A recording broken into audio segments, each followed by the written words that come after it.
On this Saturday night, the final push. Hey guys, hold the line! Hold the line! Police close in on the heart of the protest in the nation's capital. We are in this until it is over. Back up! The response from police, parliament, and the protesters. For my rights, I'll do anything. I'll get pepper sprayed every single second. On the brink of war. We do not know what will happen, but the risk for conflict is real. Russia launches nuclear exercises as Ukraine's president demands new security guarantees from Western allies. Plus, raising the bar. An Olympic controversy sparks debate over athlete age limits. Global National. Reporting tonight, Jeff Semple. You must leave. You will be arrested. Anyone found within the zone will be arrested. Police and protesters faced off for a second straight day in the nation's capital, and at times those tensions erupted into violence. But tonight, it appears the Ottawa occupation is now into its final hours.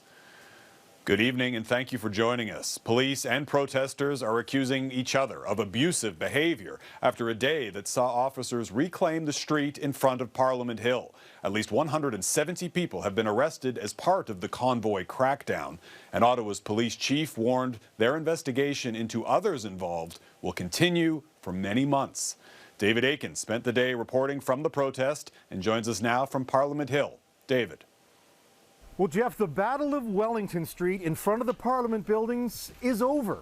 It took 3 weeks, but police have cleared the street, and the trucks and the protesters, well, they're gone. Hundreds of police officers began the final push early Saturday morning, many wearing helmets and carrying wooden batons against a few hundred protesters, some of whom were wearing body armor, said police. Some protesters also had smoke grenades, which they used against the police line. But police did employ riot control techniques, including loud bangs to scare and disorient protesters. I think that's the turning point that we need to see. Slowly, methodically, over several hours, police pushed protesters back. Officers from municipal forces in Vancouver, Calgary, Toronto, and elsewhere assisting. We are in this until it is over. Every one of our police agency partners has indicated their continued and ongoing support to work with us to finish this unlawful occupation. Many would not leave voluntarily, and more than 50 were arrested Saturday. Some had to be subdued with pepper spray. Police say they will review any complaints of excessive force, but the chief also says those protesters were warned. We also indicated that we would escalate and forcefully remove people from the streets if they did not comply. Nonetheless, some brought their children to the front lines of the confrontation, which is itself a violation of the Federal Emergencies Act. Many drivers got the message and took their vehicles off the hill under their own steam. But some drivers locked themselves in their cabs and, after receiving multiple warnings from police, were forced out. Then the towing began. And all of this took place in front of West Block, where, in the House of Commons, MPs spent the day debating the use of the Federal Emergencies Act. MPs will continue debate Sunday before voting on Monday. Citing that act, banks had, as of Saturday, frozen 76 accounts with a combined $3.2 million in them that authorities say was to be used to support the occupation. As human beings, we make choices. One of those whose account was frozen, protest organizer Tamara Leach, arrested Thursday night, but in court in Ottawa today, where she told the judge she's unable to pay a $1,700 hotel bill. Leach will stay behind bars at least until Tuesday morning, when the judge will decide if she can be released on bail. Could you please step out of the vehicle, sir? It was the same with Pat King of Red Deer, Alberta, another Convoy organizer. He was in court Saturday, but he'll stay in jail till his bail hearing concludes Tuesday. But one of the Convoy organizers is free. Chris Barber was released yesterday on $100,000 of bail and a promise to go to his home in Swift Current, Saskatchewan. Jeff? David Akin in Ottawa. Thanks, David. Well, police continue their operation in the downtown core. As you can see, the streets of the city are beginning to look more bare and normal. Our Sean O'Shea has been in the midst of that police operation again today. So, Sean, how are things looking from your vantage point? Well, Jeff, take a look right now at what we're seeing. So right behind me is an Ottawa police car. We've got the OPP, the Ottawa police, and we've got concrete barricades and fences. And these have gone up all through the day, basically ringing this center of the city, including Parliament, the Chateau Laurier Hotel. Getting into the core of the city is not easy. There are 100 checkpoints in and around Ottawa. Police are asking people what their purpose is to come in here, and that's because they're still in the midst of trying to clean up this protest, trying to get rid of those trucks, either by towing them away or by asking the drivers to drive them away. Police out in full force again here today, as you were hearing, and this operation is continuing through the day, and we're probably going to see this go on for a day or two or more from now, Jeff. Right, and I understand earlier in the day, Sean, you were speaking with some of the remaining protesters. What are you hearing from them today? Jeff, there was a sense of, it's coming to an end, but many came up to us to talk about what they hoped people would remember from this protest, that they weren't all bad guys, even though a lot of people in the city here don't lament the fact that they're leaving. Here's what a couple told us. We are hardworking Canadians. We pay taxes. Like, why can't we have open dialogue? You be the light. Yeah. Be the light. Tell the truth. Tell them. I'm going to watch. I'm going to watch. You tell them that there are people here who are here for the right reasons, to fix Canada. When he said we're going to watch, he was talking about watching our broadcast, watching our story, because most of these protesters came up to us and said, you're not telling the truth. We said, hey, watch the stories and then judge us. Jeff? All right. Our truth teller, Sean O'Shea, in Ottawa tonight. Thanks, Sean. From protesters to police, officers appeared to be shifting strategy today as police worked to clear the remaining protesters from the area.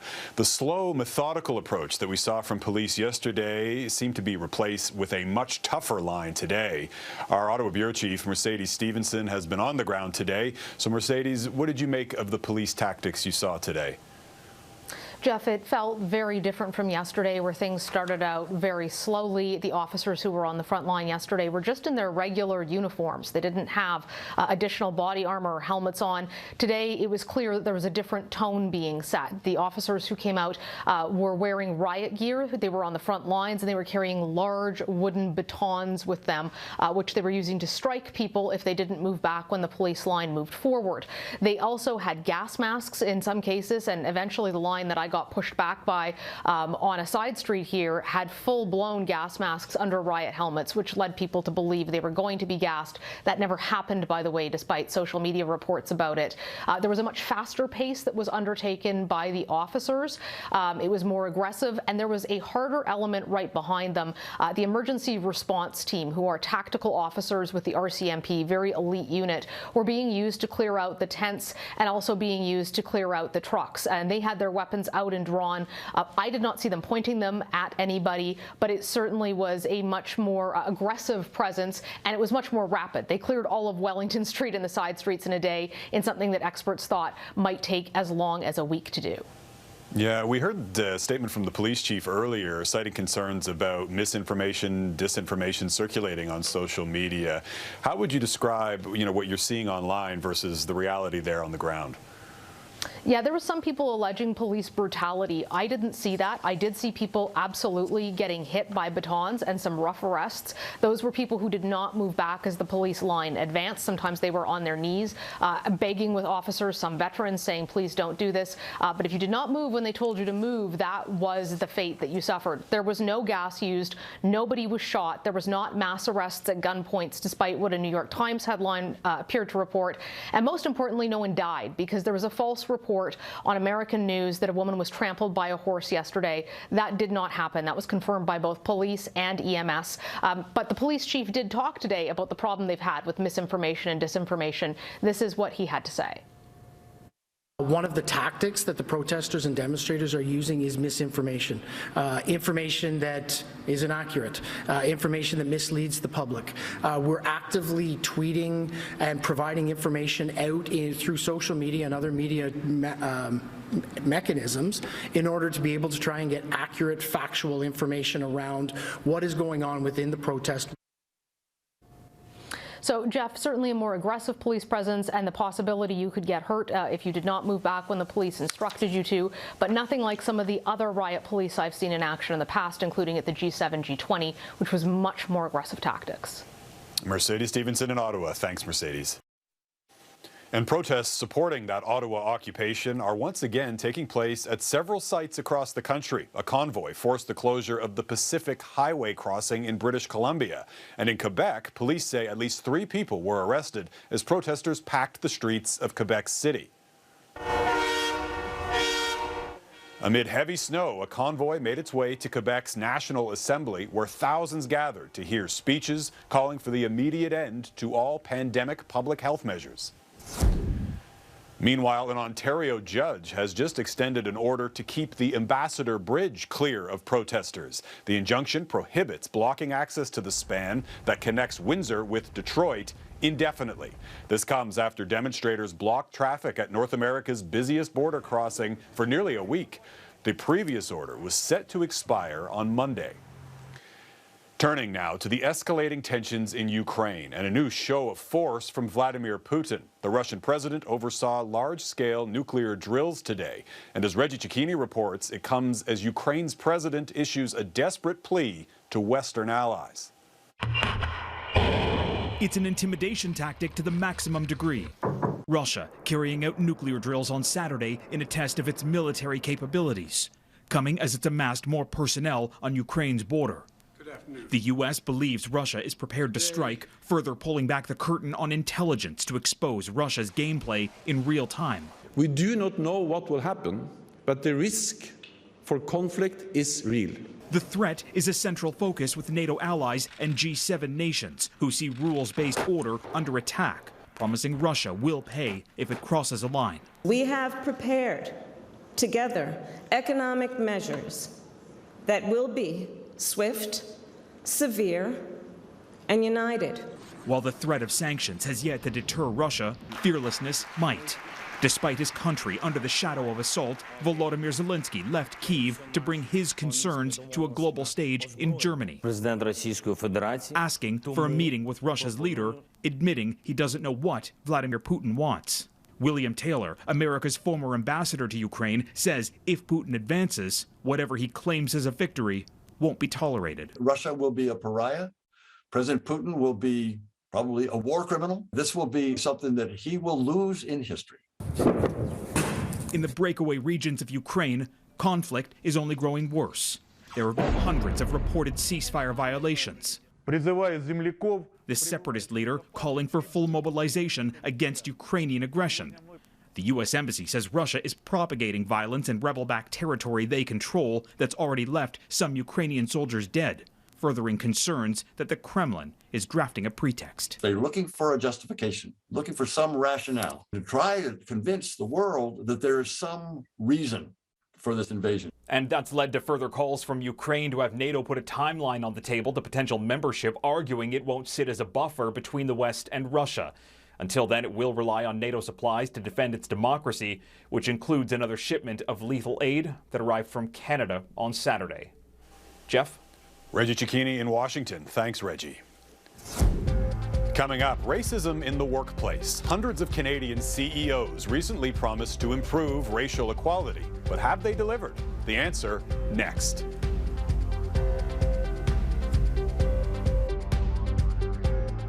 George Floyd's murder in the summer of 2020 sparked a global outcry over systemic racial inequality, including from black employees in corporate Canada. A new survey sheds light on how their situation is changing. Ann Gaviola reports.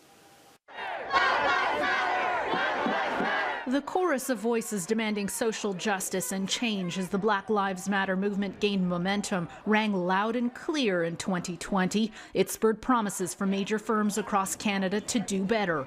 More than 450 CEOs signed the Black North Pledge against anti-Black systemic racism, taking aim at unconscious bias and committing to the creation of truly diverse teams. 18 months later, have those words translated into action?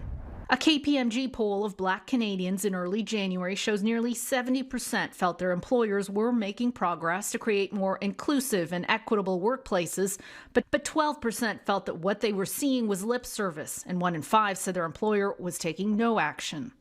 84% want to establish targets for hiring and promoting Black Canadians with measurable outcomes and accountability mechanisms, and the same number want to see more Black representation on boards of directors and among management. You always have to be better and you always have to be the best. Polly Watkis says even though she's climbed the corporate ladder in her career, a major challenge for her has been imposter syndrome, despite being very qualified. You're often in a room where you're the only woman of color. You're the only person of color sometimes.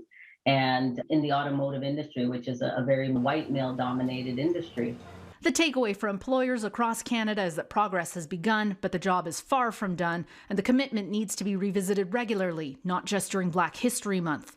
You cannot have inclusive and diverse workforce and a welcoming environment if we don't have everybody sort of coming along on that journey. Equity in the workplace is a goal that ultimately stands to benefit all workers. Anne Gaviola, Global News, Toronto. Still ahead, minimum age. Russia's treatment of a 15-year-old figure skater sparks debate about teen athletes.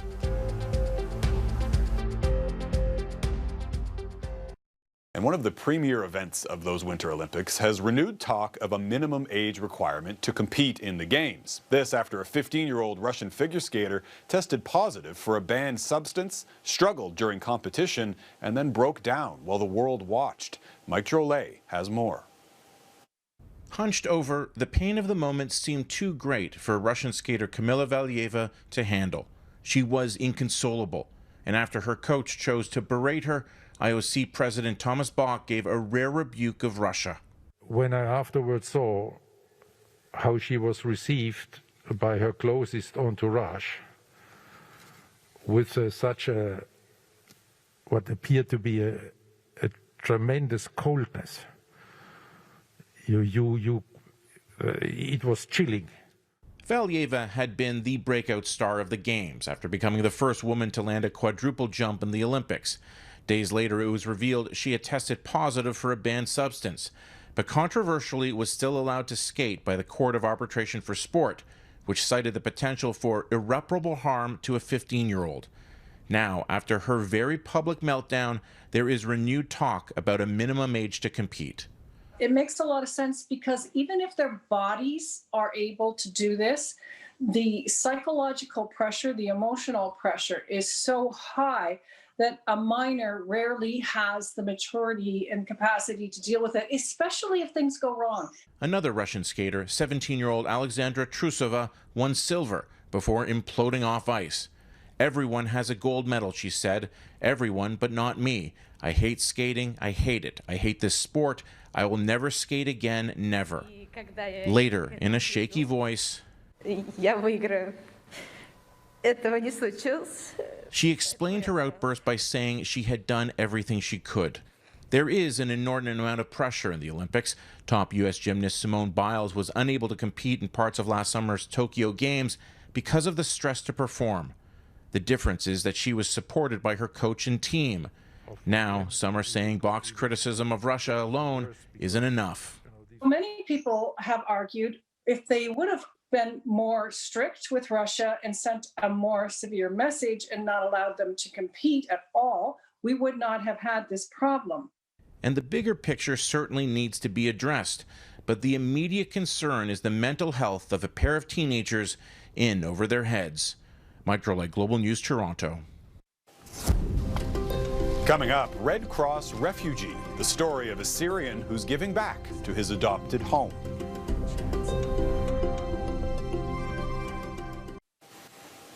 Northern British Columbia is a world away from Syria, but it's a place one Syrian refugee is now proud to call home. And to express his gratitude, he's giving back to his new community. Jay Durant has his story.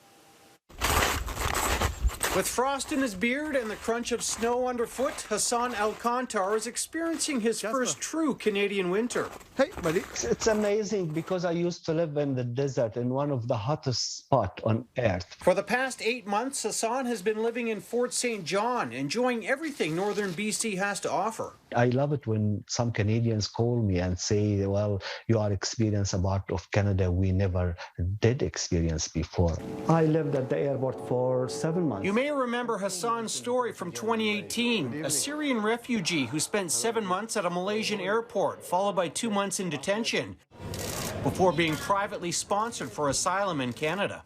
I never doubted for a moment that we would get him here. He was a barista when he first arrived, but working with the Red Cross has been his true calling so far. His way of giving back to the community and show Canadians they were not wrong in giving him this chance. Because of them, my life and maybe my family's life will be changed forever. He has made many friends in Canada, but is still very much alone. His entire family is still in Syria. He hasn't seen them in 14 years, and they want to know everything about his new country.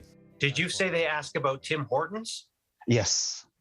They know all about Tim Hortons. They know all about maple syrup. Hassan loves Canada, but not necessarily everything that comes with it. The Canadian beer, I'm not a huge fan of it. I pretend that I love maple syrup, but I don't actually. But this past winter, he has seen the Northern Lights and his first moose. Look at that there. These are the Canadian experiences he never could have imagined. He holds out hope, as impossible as it may seem, that maybe one day his family will too. To bring my family one day to join me, and I dream about that, and that one day I will wake up in the morning and have a cup of coffee with my mother or my siblings. Jay Durant, Global News.